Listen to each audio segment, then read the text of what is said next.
TV News embattled Judge Brett Kavanaugh's nomination is set to move to the full Senate. However, he will face a week-long FBI investigation into sexual assault allegations, what the Senate Judiciary Committee decided today. And Mental Health Awareness Week is coming back to Syracuse University. CitrusTV reporter Lilia Wood has all the details you need to know. And an earthquake on the coast of Indonesia triggers a tsunami, the latest on the disaster. CitrusTV News starts right now.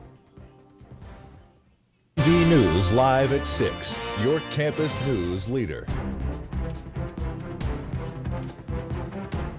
The Senate Judiciary Committee is deciding to move forward with the next step in Judge Brett Kavanaugh's Supreme Court confirmation. Good evening, I'm Conor Wight. And I'm Rebekah Castor. The committee voted to move Kavanaugh's confirmation to the full Senate, but it won't happen immediately. Senators decided today that they will delay a week to allow for an FBI investigation into these sexual assault allegations. A White House official says President Trump is ordering the investigation that will last less than a week and will be limited in scope. Longtime friend of Kavanaugh, Mark Judge, says he is willing to cooperate with the FBI if his testimony is kept private. Our CitrusTV correspondent Michael Furnari will have a more detailed breakdown later in the show. And the Student Association will be hosting Mental Health Awareness Week on campus for the third year in a row. Our reporter Lilia Wood is in studio to give us a preview on all the new events and activities planned for next week. Lilia? Thanks, guys. Mental Health Awareness Week is back to end the stigma associated with mental health and to show students suffering from depression, anxiety, or even stress that they are not alone. The week is kicking off on Sunday with the Be Well Expo in the Dome for first-year students and transfer students, although the entire campus is invited. The expo will have a rock climbing wall, a life-size Zen garden, and a lot more interactive activities. ABC anchor Dan Harris is the keynote speaker and will be talking about his journey to meditation after failing to find happiness through his workaholism and substance abuse. It's a first step. It's something that the university is doing for the first time, anything like this. It's like the Dome was like a little shook by the ways that they wanted to be set up. The week will continue with a lot of different activities on the quad with inflatables and giveaways, therapy jogs, meditation, and even a kickball game on Friday. On Thursday night, SA will host a new event, Stomp the Stigma, in Hendricks Chapel. This concert will include a cappella groups, poetry, and other performances, all carrying out the message of mental health. After the concert, there'll be a discussion about everything brought up during the event. Because nothing has really been done like that before, and it's an artistic way of expressing intersectionality and stuff like that. It's not like someone sitting in a room and just having people talk about it. It's performing it in sort of an emotional way, which I think can be really powerful. All throughout the week, students are invited to put green ribbons on the trees in the Orange Grove near Carnegie Library to show how many people on campus have been affected by mental health. What's exciting for this week is the ribbons in the Orange Grove, because I feel like it's so significant to be able to go through and see so many ribbons on there and see that those all signify so many people that have gone through something similar to you, or even if you haven't gone through anything like that, someone that you know has gone through that. So Lilia, tell us, if students are suffering with any of these kinds of issues, where do they go? Yeah, so they can go to the counseling center on Walnut. It's open from 10 to 4. They have walk-in hours. The really cool thing is they cut back the hours. They cut back the wait hours, so you don't have to wait more than an hour to talk to someone if you need it. And also, they put more offices in the Arch, which is being built, so more things are starting to have improvements on campus as they come. So then how is SA taking this campaign to social media? So they're having Humans of Syracuse. So they went around, and you could be anonymous or you don't have to be, and they kind of shared their own stories about their personal stories about mental health. And they also have something called Syracuse Setbacks. So they're having high-profile people on campus, and they're having videos of them and showing how they've been affected by mental health. All right, thank you so much, Lilia. Thank you. And in other news, the Syracuse University Human Rights Film Festival is in full swing. Tonight, students and faculty can head over to the Herg Auditorium in Newhouse to watch On Her Shoulders by Alexandra Bombach. The film tells the story of a young human rights activist as she rallies to bring aid and peace to her homeland in northern Iraq. The screening starts at 7 p.m. And Orange After Dark is hosting an obstacle course tonight on the quad. The Grit and Wit event will have teams compete in a series of mental as well as physical challenges. Doors open at 9 o'clock and food and beverages will be provided. The event is free to all students with a valid SUID. And there's been a whirlwind of news surrounding Brett Kavanaugh's confirmation hearings this week, but how are students on SU campus reacting to the news? CitrusTV reporter Brendan Tierney has more. We believe survivors! We believe survivors! Time's up! Time's up! Time's up! Time's up! Christine Blasey Ford was only 15 years old when she says Brett Kavanaugh sexually assaulted her, a secret she kept for over 30 years. Central New Yorkers gathered in Clinton Square today to show their support for her and other survivors. The issue of sexual abuse, attack, harassment is cross-sectional. It crosses boundary of gender, race, class, immigration status, and party lines.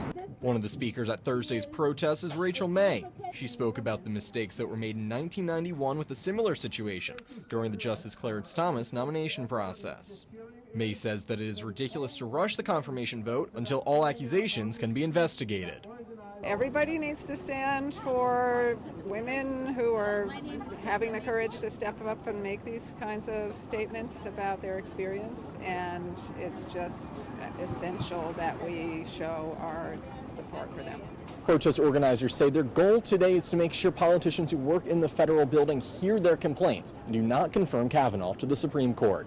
A big problem that we have had is that there's silence around these issues, and people feel that they're not able to be supported when they come out. Kaufman and other protesters say they want to stand with alleged victims like Blasey Ford to support the decision to come forward and talk about sexual assault.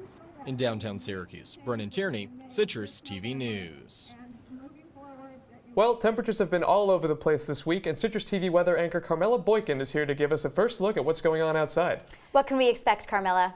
Thanks, Rebekah. Taking a look outside, it was really overcast this morning, but as the day went on, the clouds went out, the clouds went away, it warmed up, and it's beautiful outside right now. It is mostly sunny with 68 degrees, low wind speeds, so if you're looking to go out and take a stroll, watch the sunset, it would be the perfect day to do that. And as we move into tonight, it'll be mostly clear. We've got a low of 52 degrees. And then some potential for early morning showers up at during around like 3 a.m. So if you're headed around to be outside during that time, recommend you bring an umbrella. But other than that, we're looking pretty good. And then looking into tomorrow, starting at 9 a.m., we're going to be at 54 degrees. Pretty consistent temperatures throughout the day. We're going to be at 54 degrees at 9, 59 at noon, and then 57 at 6 p.m. It's going to be overcast in the morning, but again, we're going to have a partly cloudy afternoon, so it's going to be a gorgeous Saturday. That's all I have for right now, but make sure to stick around for my full 5-day weather forecast after the break. Back to you guys. All right, thanks, Carmella. And for some more political news, Democratic State Senator Dave Valesky will no longer seek re-election. This follows Rachel May's victory over the 14-year incumbent for the Democratic nomination for the district Senate seat. Valesky had the option to remain on the ballot under a third party, but announced today he will not do so. May will face Republican Janet Berman in the general election on November 6th. Lacrosse has been a part of the Orange community for over a century at Syracuse University. But as CitrusTV News' Matthew Wieselthier reports, lacrosse has been part of the Onondaga Nation for far longer. Syracuse Orange lacrosse is a mainstay in central New York, and a big reason for that is the fact of where the game originated. While this stick right here might be great for the Syracuse Orange when they're playing the Carrier Dome, it's not exactly going to work this weekend here at Onondaga Lake Park. On these fields will be the Hoja Nashoni Wooden Stick Festival, a celebration of the culture and origins of lacrosse. Philip Arnold has helped organize the event almost every year since 2013 thanks to an action from a Mohawk man. Randy Hall brought us what he called a medicine ball. They had won it, Onondaga Masters team, in a tournament out in Seneca territory, and said that he wanted to bring the game of lacrosse back to Onondaga Lake. Having this take place at Onondaga Lake, where lacrosse was first played, is extremely important to Philip, and that carries over to his son Croy, who truly appreciates the significance of this festival to his heritage.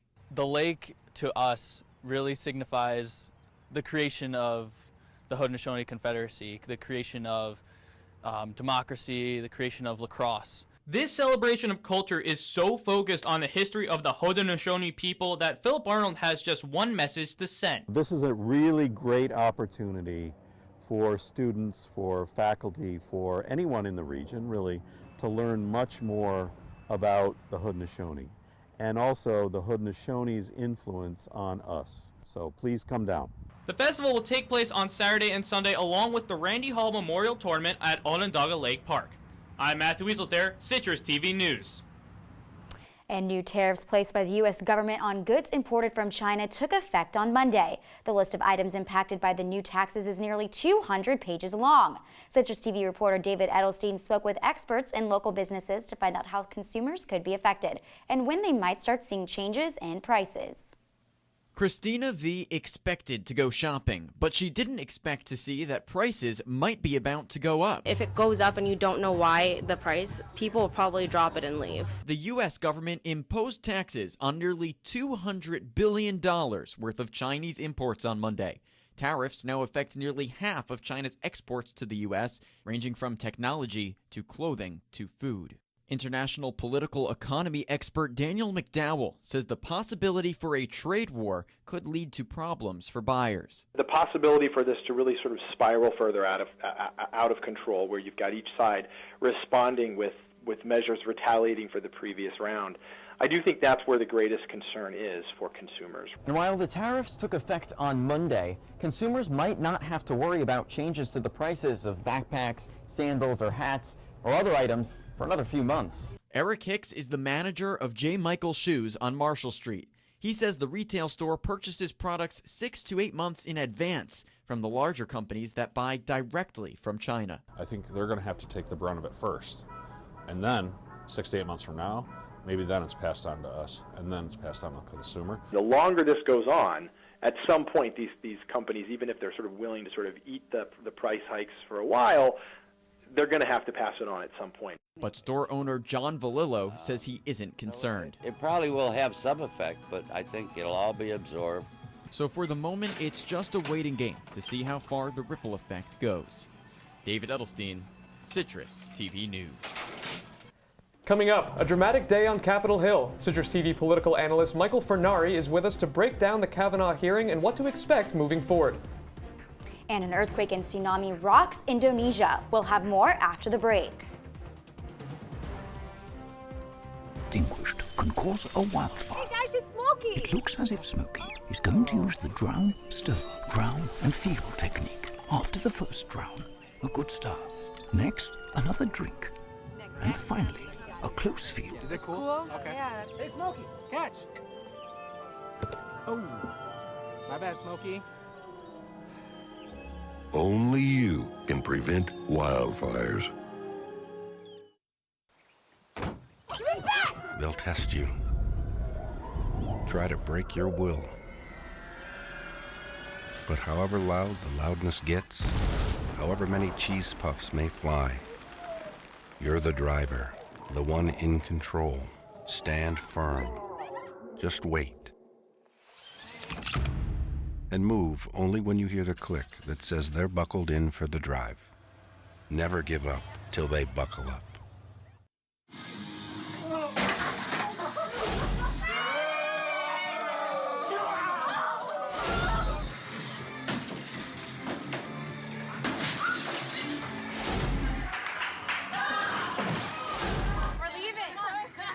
Most party fouls are pretty dumb.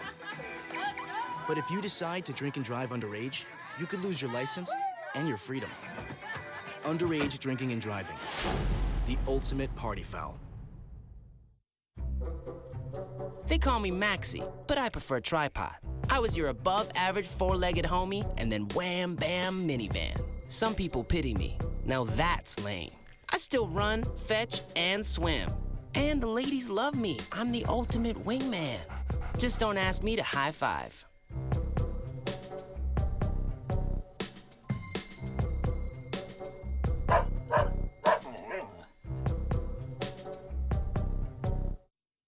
If you see news happening on campus, in Syracuse, or across the nation, call the Citrus TV Newsroom, 315-443-1177, or tweet at CitrusTV News, your campus news leader.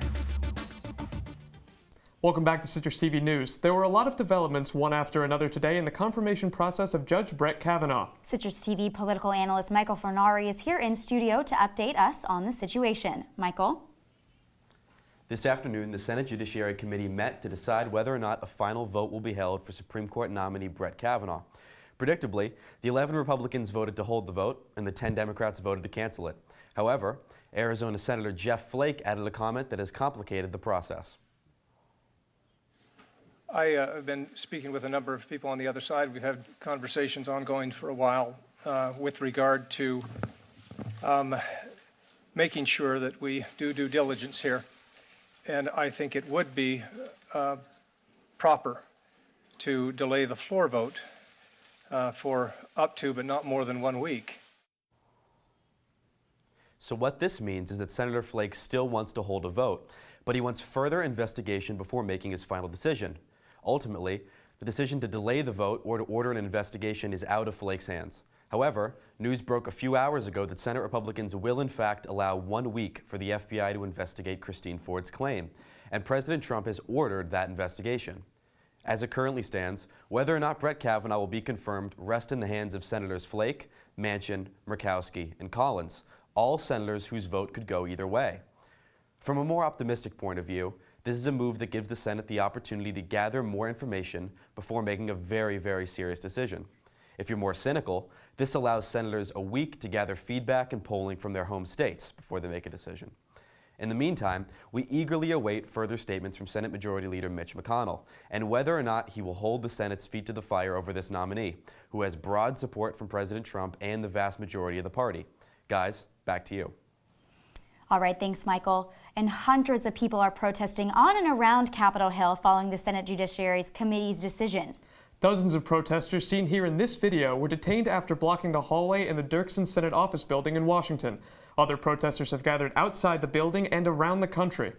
A group of Syracuse students also protested Brett Kavanaugh's confirmation Sunday afternoon on SU's campus. And Facebook is alerting users that nearly 50 million accounts have been breached. The news broke earlier this afternoon, and Facebook CEO Mark Zuckerberg confirmed with reporters that the company is unsure which information has been misused. He assured that no passwords or credit card numbers were stolen. Facebook says the breach was found on Tuesday and was fixed last night, but the social media giant also says the investigation is, quote, still in its early stages. Officials say 5 people are dead after a powerful foreshock hit the Indonesian island of Sulawesi earlier today. Indonesia's geophysics agency says just hours after the deadly foreshock, a 7.5 magnitude earthquake was registered. The quake triggered a tsunami with waves that reached up to 2 meters. A tsunami warning was issued after the earthquake, but lifted within an hour. And coming up, Carmella Boykin is here to give us a look at your full weather forecast. Stay tuned.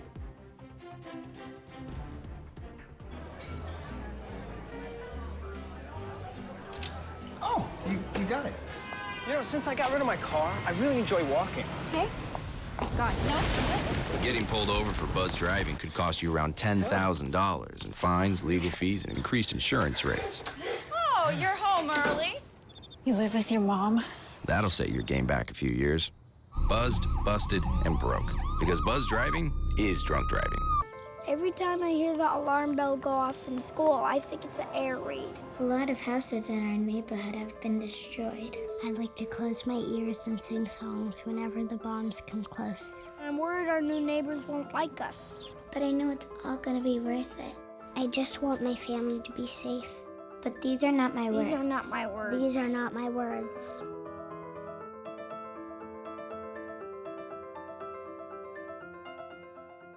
Hey, look, it's those guys. Are you good to drive? I'm fine. How many did you have? I should be fine. You should be? Go and step out of the vehicle for me. See ya, buddy. Good luck. So turns out, buzz driving and drunk driving, they're the same thing, and it costs around $10,000. So not worth it. From the CitrusTV Weather Center, this is SU's most accurate weather forecast. Welcome back. Taking a look into the weather across the state of New York. If you're headed out, consistent temperatures across the state. We've got 68 in Syracuse, 69 in Rochester, dropping it down to 66 in Peña and Ithaca and Elmira, 64 in Binghamton, and 65 up in Rome. And if we take a look at later on tonight, it's going to be a mostly clear night, some potential for early morning showers, really early in the morning, around 3 a.m. And you can see that on our radar. The clouds and the rain just kind of dance around the Syracuse area, and then they pretty much go away as we head off into the morning. Tomorrow we're going to have a pretty overcast morning, but the clouds are going to clear up as we go on throughout the day. We're going to have a partly cloudy afternoon, reaching highs of around 61.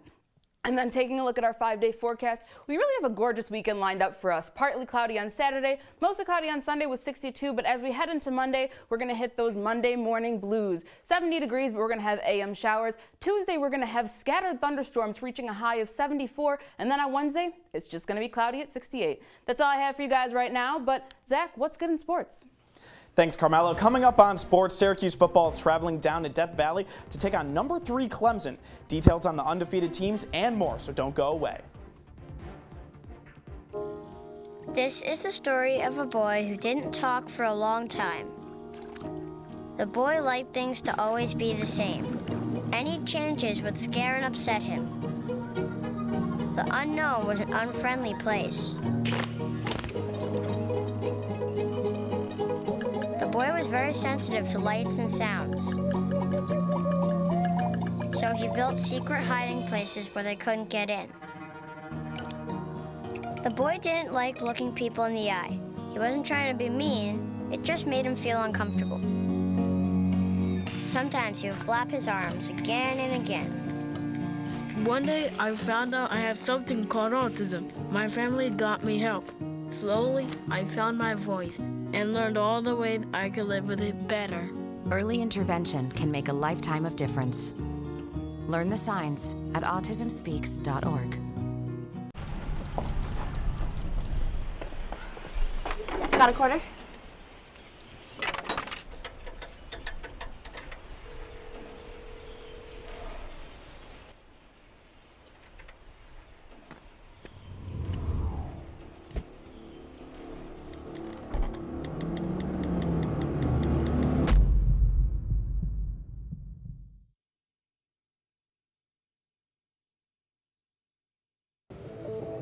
What are you, superheroes? Just 4 brothers who hate bullies and love this city. Whoa!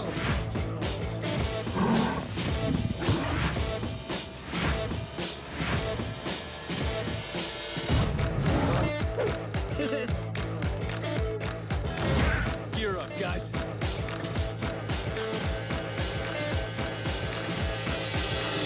And now, your CitrusTV Sports Report. Welcome to sports. I'm Zach Lang. Syracuse is 4-0 for the first time since 1991, but a powerhouse stands in their way of staying undefeated. Number 3 Clemson is coming off an interesting week, to say the least. True freshman Trevor Lawrence was named the starting quarterback for this game over Kelly Bryant, and Bryant responded by announcing his intent to transfer. Lawrence will now be without a veteran backup, throwing against a Syracuse defense that has 7 interceptions on the season. Syracuse head coach Dino Babers has got to like those odds, but it's the Clemson defense that worries him. It's going to be difficult. You know, they're an extremely talented team. Their entire front four is going to get drafted. Never seen a front four like that before. And we played them last year, and we're going to have to play them again. So they're really, really good. It's going to take an almost spotless game on our part, but we're looking forward to the chance to go down there and play them. And after the game, tune into Orange Press Pass to get all of your post-game analysis. Kickoff is set for noon on ABC, and OPP will be live on the Orange Television Network at 5 p.m. And on the pitch, Syracuse men's soccer is back in ACC action tonight. The team is down in Blacksburg, Virginia to take on a ranked Virginia Tech squad. The Orange are 3-3-1 on the season, coming off a 1-1 tie against Colgate this past Monday. Syracuse is already 0-2 against ranked opponents. The Hokies, like the Orange, have yet to win a conference game. Syracuse has won the last 2 games against Va Tech, the last of which occurred back in 2016. The match is set to start at 7 p.m. And Syracuse field hockey is also grinding against an ACC team this weekend, but this one is against the number 1 team in the land. The Orange will be down in Chapel Hill to play the undefeated Tar Heels on Saturday. Syracuse is currently riding a 3-game win streak. However, UNC outscored 2 ACC opponents 5-0 in their last 2 matches. Game time is set for 1 p.m. Saturday. And on the mound in the pros, the Yankees begin their final series of the season in the best rivalry in baseball. The Red Sox have already clinched the best record in the MLB, already with 107 wins this season. The Yankees are fresh off a 3-1 series against Tampa Bay and are just 2 wins away from reaching the 100-win mark. In the metropolitan area, those not in playoff picture are also in action. The Miami Marlins are in the Big Apple to take on the Mets. This is the final series of the season for both teams. The Marlins game against the Pirates on October 1st has been canceled. And looking to Sunday, all 3 New York teams will be in action. The Buffalo Bills are coming off their first win of the season in exciting fashion, having beaten the Minnesota Vikings behind rookie quarterback Josh Allen.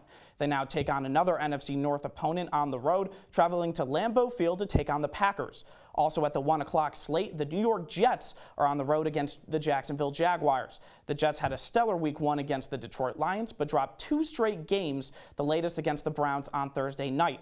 And if the Jets are away, then the Giants stay home to play. The Giants will host the New Orleans Saints, featuring 2 of the best young running backs in the league. Alvin Kamara of the Saints and rookie Saquon Barkley of the Giants will look to put their teams on top. This game kicks off at 4:25. So, Zach, we all remember when the Orange pulled off that huge upset against Clemson in the Dome last year. Can they pull it off again in Death Valley? Honestly, I think they can. A lot of people are quick to forget that Syracuse did lose 54-0 2 years ago, the last time they played down there. That's true. But this year, something's a bit different. Kelly Bryant announcing his intent to transfer. Trevor Lawrence, a true freshman, now playing without a backup. So if things go wrong for him, there's no one to help him. And that Syracuse secondary looking very sharp this year. All right. Well, Zach, thank you very much. Thanks for having me. And we'll be right back with one last look at our 5-day forecast. Don't go away.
I see you mobbing over her. Let's go. Let's mob. Let's crawl. Let's crawl. Let's crawl. Hey, yo, we mobbing. Come on, girl. Let's crawl. Hey, yo, let's crawl. Hey, yo, let's crawl. Hey, let's crawl. Hey, yo, let's crawl. Taking a look at our 5-day forecast, you're going to want to get your vitamin D in this weekend because it's going to be pretty sunny. We've got 61 on Saturday, 62 on Sunday, and then as we move into the week, it's going to be pretty rainy, so make sure you grab your umbrella. Monday, we're at 70 degrees, Tuesday, 74, and Wednesday, 68. Back to you guys.